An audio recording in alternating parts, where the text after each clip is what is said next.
Дали е секта или люпилня за лидери, всеки ще отговори според това какво търси и от какво има нужда. Аз днес ще ви отговоря на този въпрос от моята гледна точка. Влязох в менторската академия, защото наистина се впечатлих от толкова много ментори, които са вътре. Това са хора, които са постигнали невероятни успехи в своята си област и би било глупаво да се лутам и да търся начина, да търся прекия път, вместо да използвам тези хора, които да ми бъдат като пътеводители, като хора, които наистина да ме преведат по най-краткия път. В менторската академия наистина се чувствам като в люпилня, защото там е средата. Там са всички необходими условия, за да израстем като и лидери. А дали ще стана лидер? Следвайте канала ми и ще видим. Работя в момента по два проекта.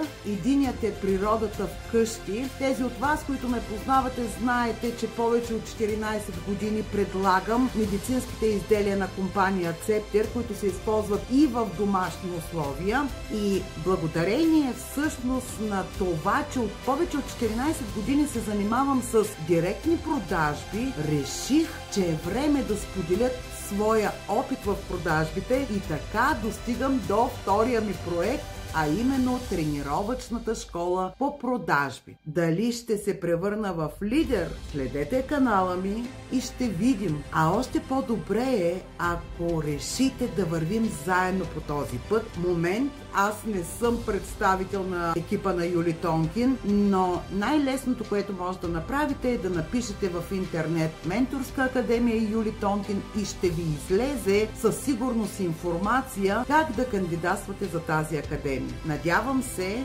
да ме подкрепите, тези от вас, които имате като моите разсъждения, и очаквам с нетърпение хейтерите, които ще повдигнат това видео.